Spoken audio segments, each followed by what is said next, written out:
saudara, tentu Bapak Ibu, saudara sekalian hadir di tempat ini karena ingat kasih Yesus. Haleluya. Ingat Tuhan menyembuhkan dari sakit kita. Dan yang paling penting, Tuhan sudah mengampuni segala dosa kita.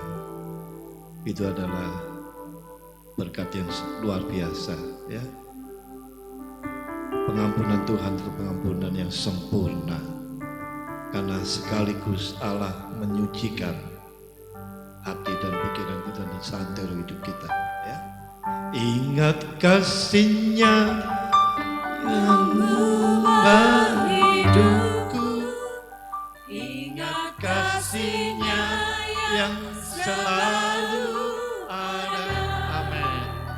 Kasih Yesus, kasih Yesus bagiku. Haleluya. Ingat hidupnya yang sembuhkan lukaku, ingat salibnya yang menebus aku. Amin. Kasih Yesus, bagiku. Ingat kasih-Nya. Amin. Haleluya. Puji Tuhan. Kasih-Nya yang mengubah hidupku, ingat kasih-Nya yang selalu ada. Kasih Yesus, bagiku.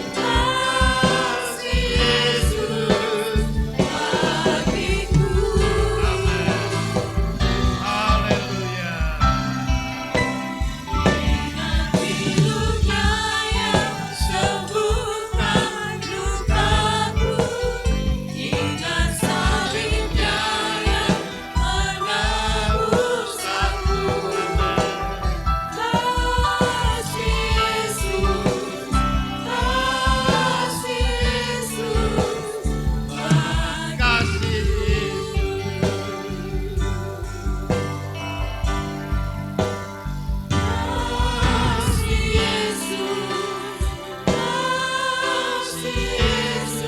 sekali lagi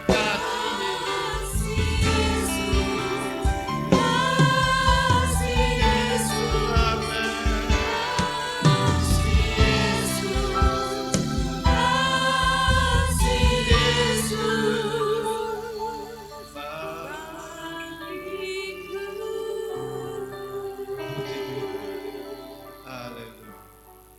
Haleluya. Kasih Yesus bagi kita semua. Amin Bapak Ibu. Kasih Yesus, ya. Tepuk dada Bapak Ibu masing-masing. Kasih Yesus bagiku. Haleluya.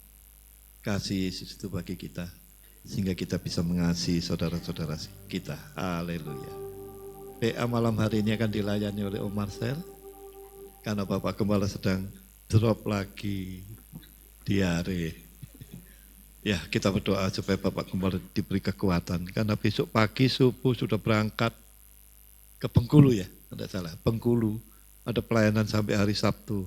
Ya, nanti di penutup kita berdoa supaya Tuhan beri kekuatan kepada Bapak Gembala. Pelayanannya, ya, berantai kalau saya bilang. Tuhan akan kuatkan semua, ya. Puji Tuhan. Mari Om Marcel. Ya.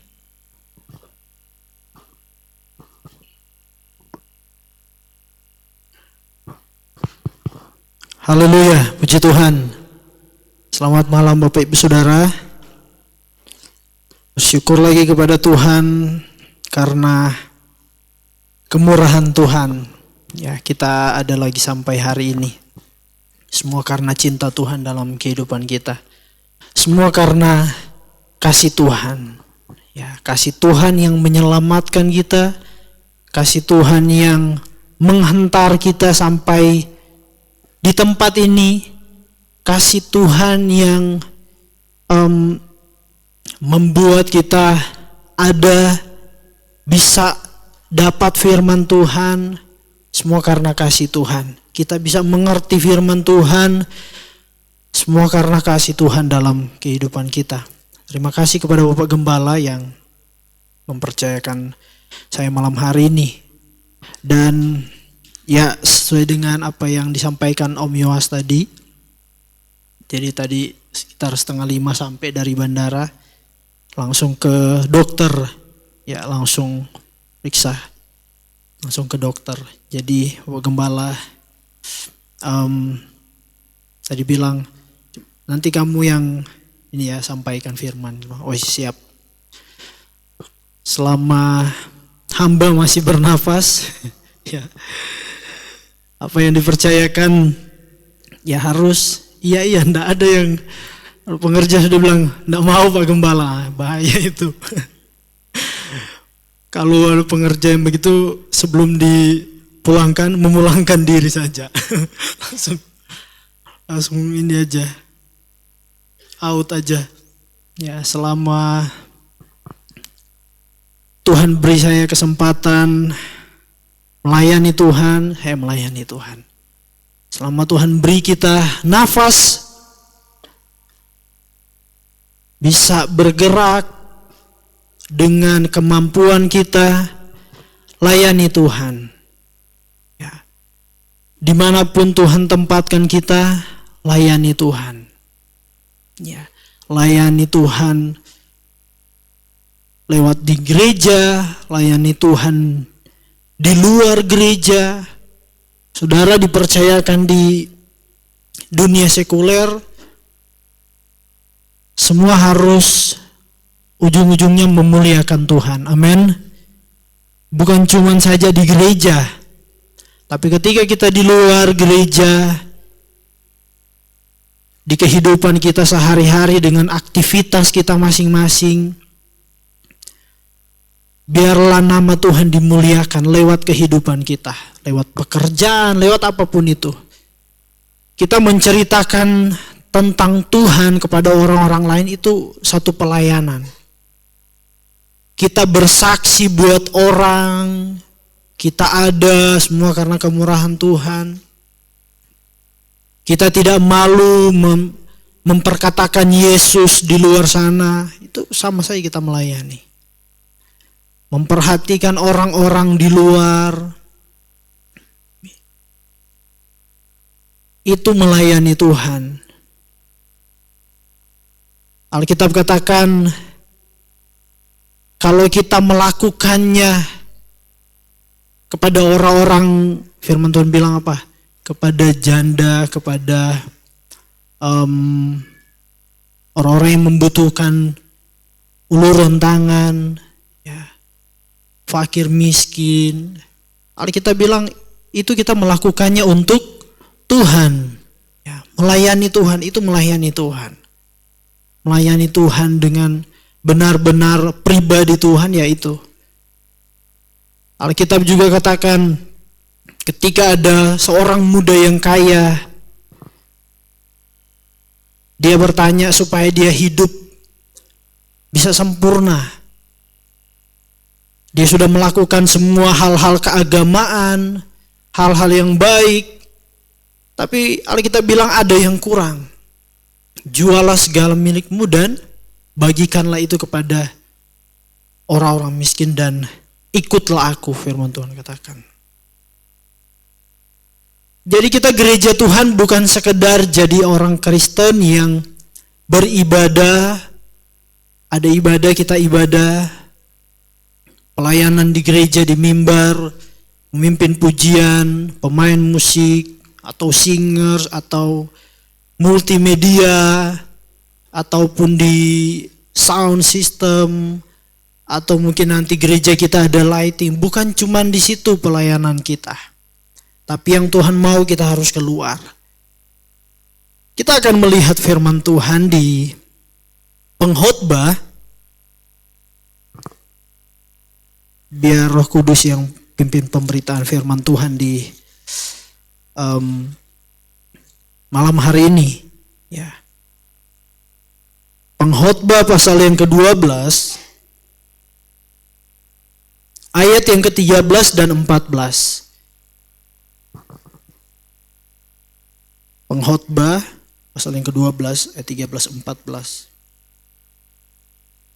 Akhir kata dari segala yang didengar ialah takutlah akan Allah dan berpeganglah pada perintah-perintahnya, karena ini adalah kewajiban setiap orang.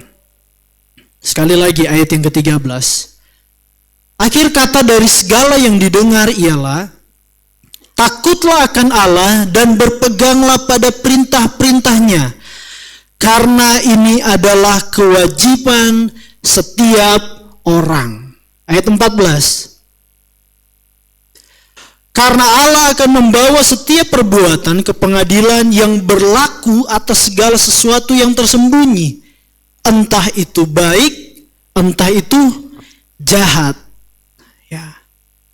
Kewajiban kita setiap orang, ayat 13 katakan, kita harus takut akan Tuhan dan berpegang pada perintah-perintahnya. Bukan hanya sekedar takut, tapi harus benar-benar menjadi gereja Tuhan yang menunjukkan bahwa kita takut kepada Tuhan dengan memegang perintah-perintah Tuhan. Alkitab katakan saya lupa ayatnya. Kalau kita mengasihi Tuhan, kita akan melakukan perintah-perintah Tuhan. Kalau kita mengatakan, saya mengasihi Tuhan, mau lewat itu doa ataupun lagu yang kita kadang nyanyikan, karena ya nyanyian itu juga sebagai doa kita kepada Tuhan. Yang kita siratkan lewat nada, irama, doa kita kepada Tuhan. Aku mengasihi engkau. Yohanes 14 ayat 15. Jikalau kamu mengasihi aku, kamu akan menuruti segala perintah. Kalau kita mau mengasihi Tuhan, kita harus menuruti perintah Tuhan. Di sini diajar firman-firman yang disampaikan di tempat ini, firman-firman yang mengandung perintah Tuhan, hukum-hukum Tuhan. Ada berkat, tapi yang lebih banyak bicara tentang perintah Tuhan, hukum-hukum Tuhan. Dan itu sudah bertahun-tahun, yang terus dan terus selalu diingatkan. Kenapa? Karena manusia cenderung melakukan kesalahan, karena manusia cenderung melawan hukum. Makanya terus dapat firman tentang hukum. Jangan pernah bosan ketika firman Tuhan itu tentang hukum-hukum, tentang perintah-perintah Tuhan, tentang Taurat Tuhan, tentang ketetapan-ketetapan Tuhan. Karena Alkitab katakan di ayat 14 tadi di pengkhotbah, karena Allah akan membawa setiap perbuatan ke pengadilan. Satu waktu kita akan dihakimi. Satu waktu kita akan menghadap pengadilan itu. Siap atau tidak siap, mau atau tidak mau, kita akan menghadapi pengadilan itu. Kita sebagai orang percaya di dalam Tuhan, kita sebagai gereja Tuhan, kita akan dihakimi sesuai dengan perbuatan kita. Atas segala sesuatu yang tersembunyi, entah itu baik, entah itu jahat. Kalau kita yang sudah menerima Kristus, kita yang sudah di dalam Tuhan, kita akan dihakimi menurut apa yang kita imani. Kalau kita sudah percaya Kristus, kita akan dihakimi. Dihakimi lewat firman. Firman itu yang akan menghakimi kita. Kan firman Tuhan bilang seperti itu. Sudah ada hakimnya. Ya firman itu yang akan menghakimi kita. Janganlah kamu menghakimi, ya. Karena kita sudah ada hakimnya, Ya firman ini, ukurannya firman. Segala sesuatu yang kita alami di dunia ini, selama kita percaya kepada Tuhan, itu akan diperlihatkan. Selama kita hidup diperlihatkan, ketika kita mati nanti, ataupun nanti ada yang terangkat, akan diperlihatkan sesuai tidak dengan firman Tuhan. Kemarin di rayon-rayon bicara soal berjalan dengan dipimpin oleh roh atau daging. Itu akan dinilai semua. Kita lebih banyak mana? Mengikuti daging atau mengikuti roh? Itu akan dilihat, akan dihakimi lewat firman itu. Kalau kita yang sudah tahu firman, itu akan dilihat. Lebih banyak kita melakukan firman atau kita lebih banyak mengikuti keinginan daging, keinginan mata, keangkuhan hidup. Itu yang akan dihakimi oleh gereja-gereja Tuhan. Itu yang akan dinilai kepada kita. Saya pernah sampaikan firman Tuhan juga di PA kalau tidak salah, atau di ibadah umum. Setiap hari kita harus mengukurnya dengan firman. Ketika malam tiba kita harus melihat, mengukur. Hari ini saya lebih banyak mengikuti daging atau mengikuti roh? Coba sejenak kita merenungkan sepanjang hari ini. Kita lebih banyak apa? Mengikuti daging atau mengikuti roh? Jadi evaluasi setiap hari, bukan hanya setiap tahun kita evaluasi pelayanan kita, pengiringan kita kepada Tuhan.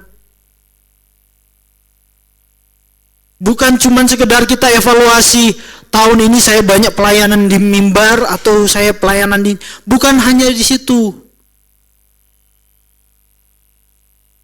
Evaluasi terus setiap hari.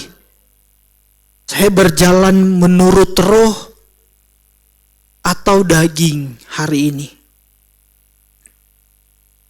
Kalau kita punya Roh Kudus akan ingatkan kita. Dia akan menginsafkan kita. Itu tugasnya Roh Kudus. Dia akan insafkan kita. Diingatkan kita hari ini kita terlalu banyak. Ya, banyak dosa. Siapa sih yang kebal dengan dosa? Semua kita dalam satu hari berjuang melawan itu. Melawan kedagingan kita. Kalau Bapak Ibu Saudara lupa soal kedagingan, Saudara bisa lihat di Galatia pasal yang ke-15 ayat yang ke-19 dan 20. Keinginan daging itu seperti apa? Hari ini saya marah-marah tidak ya? Hari ini saya mengikuti hawa nafsu atau apa ya? Hari ini saya lakukan dosa apa? Lihat, diukur semuanya. Jangan sampai ketika kita ditimbang, seperti raja siapa itu, ketika ditimbang, wah didapati ringan. Yang lebih banyak dosa. Bukan kebenaran, bukan dipimpin roh. Kalau kita dipimpin roh, buah yang dihasilkan itu di Galatia pasal yang ke-5 ayat yang ke-21 kalau tidak salah.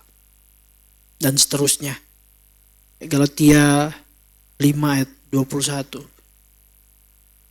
Kasih. Hari ini saya lakukan apa tentang kasih? Ayat berapa itu yang 22. Bawa damai tidak hari ini kepada orang-orang sekitar kita. Bawa sukacita tidak kepada orang-orang. Itu harus dilihat bagaimana kebaikan kita, kesetiaan kita. Atau hari ini kita lakukan terlalu banyak mengikuti daging. Satu kali kelak itu akan diukur. Mungkin ada orang yang bertanya, bagaimana dengan orang-orang yang belum pernah mengenal Injil? Bagaimana mereka dihakimi? Kalau kita dihakimi dengan firman, ada firman itu yang akan menghakimi kita. Dilihat sesuai dengan firman Tuhan. Tapi bagaimana dengan orang-orang yang tidak pernah mengenal tentang Injil, tentang Yesus Kristus? Karena ukurannya, kalau kita percaya kepada Tuhan, menurut Yohanes 3 ayat 16, setiap orang yang percaya kepadanya tidak binasa, melainkan beroleh hidup yang kekal. Roma pasal yang ke-8 ayat yang pertama, tidak ada penghukuman bagi orang-orang yang di dalam Tuhan. Ya, kalau di terjemahan lain bahasa Inggris, yang tidak mengikuti daging, tetapi yang mengikuti roh, itulah orang-orang yang tidak akan mengalami penghukuman. Terus bagaimana dengan orang-orang yang di luar Tuhan, tapi mereka belum pernah mengenal Injil, belum pernah mengerti tentang Kristus, belum pernah dengar soal itu? Apakah mereka akan dihakimi seperti saya dan saudara yang sudah dengar firman, sudah tahu firman? Roma pasal yang kedua.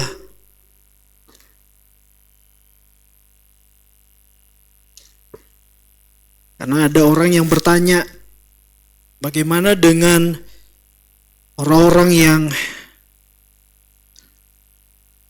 selama antara perjanjian lama dan perjanjian baru itu kisar berapa tahun ya, Om Hari? Antara perjanjian lama dan perjanjian baru. 400 tahun. Mereka tidak dapat wahyu, mereka tidak dapat suara Tuhan. Memang Allah berdiam. Tapi apakah mereka akan dihakimi seperti saya dan saudara? Ya, mereka akan dihakimi menurut hati nurani mereka. Apa itu hati nurani? Itu adalah kemampuan individual, ya, seseorang untuk membedakan mana yang baik, mana yang salah. Mana yang salah, mana yang benar. Itu hati nurani. Kemarin dijelaskan soal hati oleh Om Yoas di ibadah pertama kemarin. Bicara panjang soal hati. Kita harus menjaga hati. Kenapa kita harus jaga hati? Ya, hati nurani yang dimurnikan. Orang-orang yang tidak pernah mengenal Injil, mereka akan dihakimi dengan hati nurani mereka. Karena ada orang bilang begini, tidak adil dong Allah, karena mereka yang tidak pernah mengenal Injil, belum pernah mengenal sama sekali, dan mereka mati. Wah, bagaimana mereka dihakimi? Mereka mau dihakimi kenapa tidak percaya Yesus, padahal mereka memang tidak pernah mendengar. Ya, itu akan diukur dari hati nurani mereka. Coba kita lihat Roma pasal yang kedua, 2.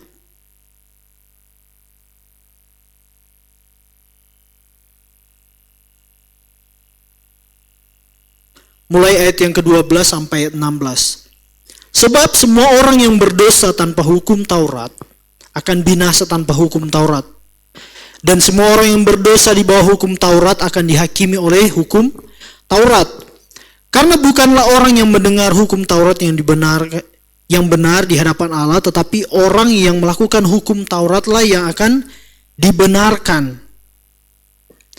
Apabila bangsa-bangsa lain yang tidak memiliki hukum Taurat, oleh dorongan diri sendiri melakukan apa yang dituntut hukum Taurat, maka walaupun mereka tidak memiliki hukum Taurat, mereka menjadi hukum Taurat bagi diri mereka sendiri. Kalau bicara soal hukum Taurat, itu perintah Allah,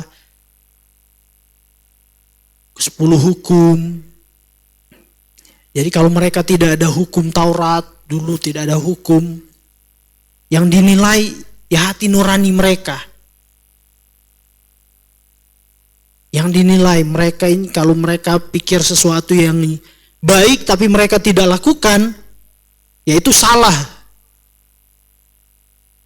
di hadapan Allah. Terus lagi ayat yang 15. Sebab dengan itu mereka menunjukkan bahwa isi hukum Taurat ada tertulis di dalam hati mereka, dan suara hati mereka turut bersaksi, dan pikiran mereka saling menuduh atau saling membela. Ayat 16. Hal itu akan nampak pada hari bila mana Allah sesuai dengan Injil yang kuberitakan akan menghakimi segala sesuatu yang tersembunyi dalam hati manusia oleh Kristus Yesus. Allah akan menghakimi semuanya.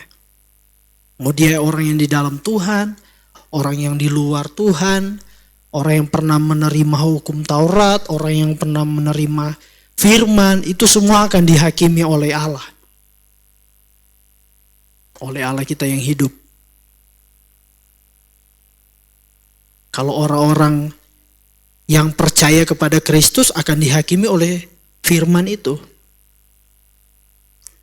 Tapi orang-orang yang sempat mendengar tentang Kristus, tentang Yesus, yang tidak dapat hukum Taurat, yaitu di hakim mereka ya hati nurani akan diukur. Saudara punya hati nurani tidak? Kalaupun saudara tidak punya Yesus, pasti punya hati nurani. Iya tidak? Orang-orang di luar sana yang tidak percaya kepada Kristus, yang tidak percaya kepada Roh Kudus, melakukan hal yang baik. Betul? Dengan kesadaran mereka akan melakukan hal-hal yang baik. Itu hati nurani. Mereka tahu mana yang jahat, mana yang baik. Mereka tahu mana yang benar, mereka tahu mana yang salah. Minusnya mereka ya mereka tidak punya Yesus, kebenaran yang sesungguhnya. Saudara pernah lihat mungkin ada beberapa video, orang mabuk saja masih bisa jaga seorang bayi yang tertinggal di kereta, ya, dikembalikan kepada orang tuanya. Ada preman penuh tato tapi dia melakukan hal-hal yang sosial. Itu hati nurani mereka yang berbicara itu kepada mereka. Orang melakukan hal-hal yang baik, tidak perlu mereka percaya Yesus. Mereka sudah melakukan hal-hal yang baik. Ya. Tapi bagaimana kita gereja Tuhan yang sudah percaya tentang Kristus, yang adalah kasih itu. Kalau kita kalah dengan orang-orang yang di luar sana yang tidak percaya Kristus, kita akan dihakimi lewat hati nurani dan firman itu. Sudah tahu salah, kita lanjutin. Wah, itu bahaya. Sudah tidak mengikuti hati nurani, sudah tidak mengikuti firman. Wah, jadi orang Kristen, jadi yang percaya Kristus ini tidak gampang. Memang kita bilang kalau kita mengasihi Tuhan, perintah-perintahnya tidak apa? Tidak sukar. Betul. Kalau kita mengikuti alurnya Tuhan, memang tidak susah. Kalau kita dipasangkan kuk dan kita mengikuti, ya tidak akan susah, tidak akan menderita kita gereja Tuhan. Waktu Bapak Pendeta Vicky Da Costa kasih ilustrasi soal lembu, ya, memang saya rasa betul. Waktu dipasang kuk, ya, di apa di sini orang bilang ya, dipiting begini ya. Kalau kita ngikutin kalau firman bilang ke kiri, kita mengikuti ke kiri, ya ndak akan berat. Tapi kalau disuruh ke kiri terus kita lawan ke kanan, memang pegal memang ya. Ndak akan bisa kita, apalagi melawan firman. Melawan hati nurani kita. Waduh. Tuhan akan bawa semuanya di pengadilan. Entah perbuatan kita baik atau perbuatan-perbuatan kita jahat. Yeremia pasal yang ke-17 ayat yang ke-10. Saya tidak akan panjangkan firman Tuhan malam hari ini ya, PA malam hari ini. Paling tidak kita belajar bahwa segala sesuatu yang kita kerjakan, orang-orang yang di dalam Tuhan, hakim kita adalah firman, itu akan diukur. Kita sudah tahu firman tapi kita tidak melakukannya ya.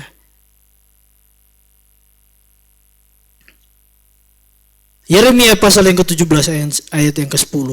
Aku Tuhan yang menyelidiki hati, yang menguji batin, untuk memberi balasan kepada setiap orang setimpal dengan tingkah langkahnya, setimpal dengan hasil perbuatannya. Jadi kita gereja Tuhan, di dalam Tuhan, kita akan dilihat lebih banyak kita ngikutin daging atau mengikuti roh. Kita lebih banyak dipimpin roh atau kita mengikuti daging. Di pertanyaan-pertanyaan di rayon-rayon, di situ di salah satu pertanyaan apa ya? Bagaimana usaha kita untuk apa? Mana rayon kemarin yang saya pergi, rayon Rungkut. Usaha kita untuk tidak mengikuti daging. Di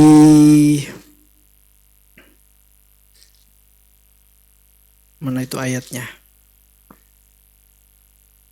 Kalau kita terus melakukan kehendak-kehendak roh, keinginan daging itu semakin lama semakin habis. Semakin banyak kita mengikuti keinginan roh, keinginan daging itu akan semakin lama semakin terkikis.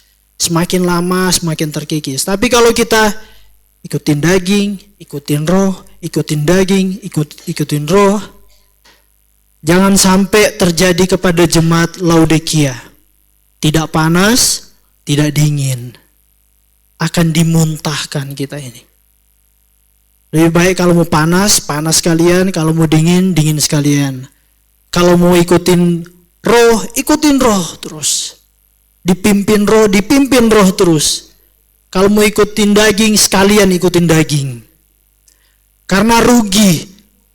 Kalau anak Tuhan ikutin daging, ikutin roh, terus melihat dengan orang-orang dunia, kita akan kalah.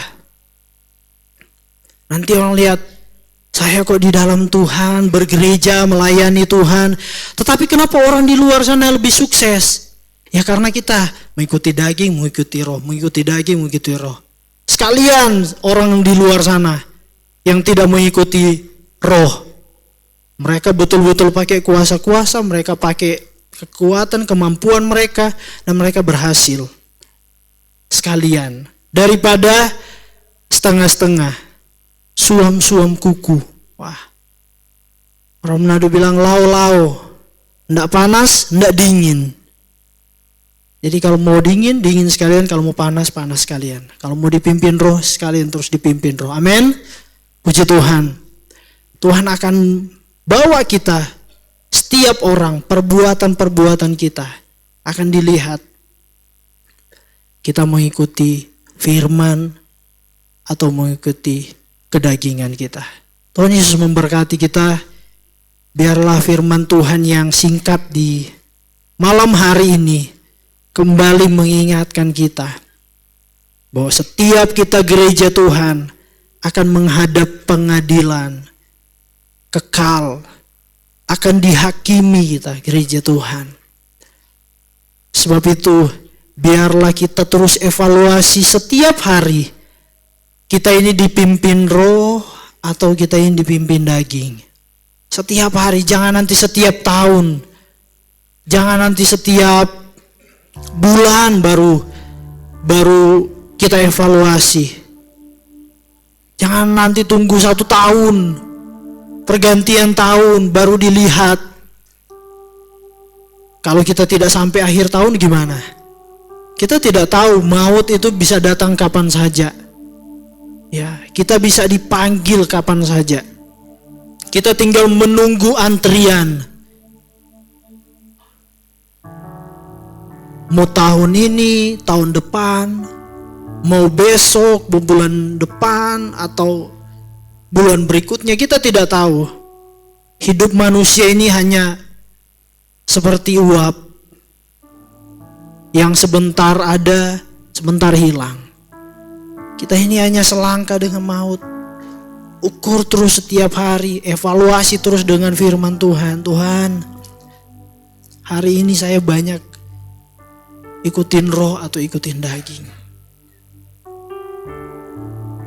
Bahkan Roh Kudus akan ingatkan kita. Kita yang punya Roh Kudus, Roh Kudus akan ingatkan kita. Hari ini kamu banyak dosa. Hari ini kamu banyak dipimpin daging. Hari ini kamu lebih banyak mengikuti daging. Hari ini kamu lebih banyak mengikuti hawa nafsu. Hari ini kamu lebih banyak mengikuti keinginan matamu. Roh Kudus ingatkan kita. Setiap kali kita datang berdoa kepada Tuhan, ketika kita evaluasi diri, biarkanlah firman itu membentuk kita. Roh Kudus mengingatkan kita dan firman itu yang akan mengarahkan kita. Ini yang harus kita lakukan, ini yang harus kita kerjakan. Besoknya kita harus kerjakan ini, harus lebih lagi. Jangan cuman perangkat elektronik kita yang selalu diupdate, harus diupgrade. Tapi rohani kita, pengiringan kita kepada Tuhan. Hari ini saya kalau pakai hitungan mungkin saya 100 kali buat salah hari ini. Besok harus dikurangi lagi. Amin. Kalau kita mau dibaharui dari hari ke hari. Saya ingat Bapak Gembala bilang, namanya pembaharuan itu bukan stuck begitu aja. Bukan cuman dari satu terus satu enggak. Dia harus dibaharui jadi lebih baik lagi. Mana ada handphone kalau dibaharui dari bagus jadi jelek. Ya, di-upgrade jadi dari perangkat yang jelek terus tambah jelek lagi, enggak mungkin.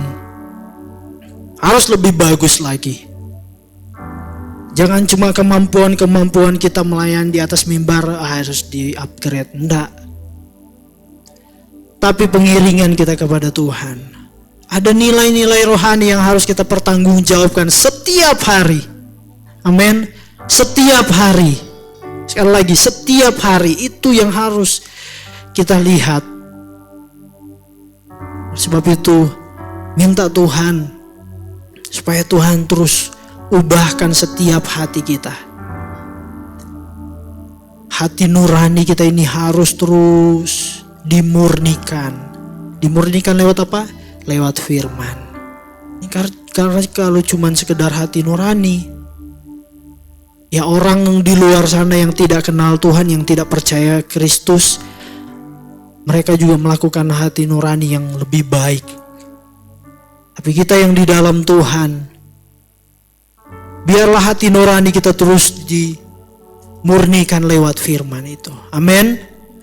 Hati nurani itu harus terus dibungkus dengan firman itu. Maka kita akan menemukan kebenaran itu. Saya undang untuk kita semua bangkit berdiri.